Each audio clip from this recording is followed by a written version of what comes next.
Shoggy, Newcastle 0, Brighton 1. How are we feeling after that? Absolutely gutted. I'm just frustrated at the whole club at the minute. I mean, it seems to be Rafa against Mike Ashley. In the game today, Chris Hughton got what he wanted. You know, they've travelled up 600 miles from down south, and it would have been to get the first goal, and to for us to sort of put the pressure on them, let them soak up the pressure, and they got what they wanted, and they got the win, and just simply wasn't good enough today. With perfect game plan from Chris Hughton in Brighton, frustrate with, get the crowd against her, scored a deflection. That's all they needed to do. Newcastle, there just wasn't enough, there was there.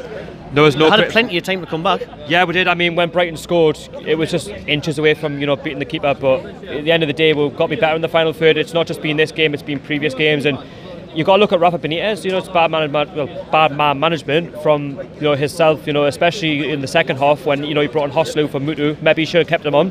But where's the other two substitutions? I mean, where's Murphy? Where are they? Exactly. It shows the lack of trust Rafa has in them. Or again, it's to the point to make Ashley look at.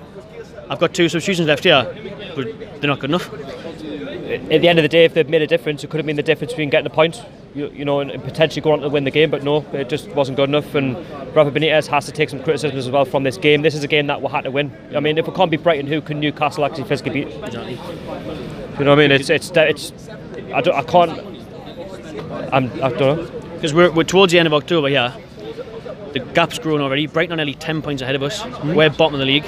How worrying is that? Very worried. I mean, Cardiff have just beaten Fulham 4-2 as well, so they're sort of pulling away a little bit. And if we don't get a win soon, we're going to be cut adrift, and we could be relegated by February, March time, especially if we don't invest in the January, because you can see the lack of quality in the team.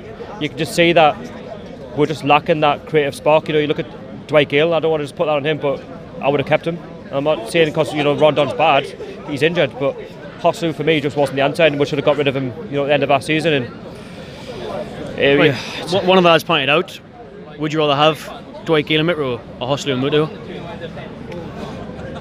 I'll probably eat your words, but I'll probably have it the first lot. Probably Dwight Gale and Mitrovic back, not because he scored 5 goals, but he did offer a little bit different. Maybe I was a little bit harsh on last season because he didn't play enough games, but where is the final finish for the team that should be building? This season should have been a season of progression, and we haven't, and we've just gone back on ourselves. And I think if we go down this season, I think it's going to be a long way back.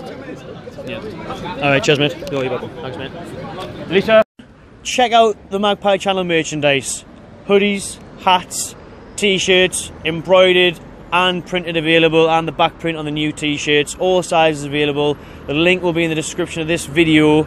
To the Etsy, it's etsy.co.uk/the Magpie Channel. Make sure you check it out. Support us.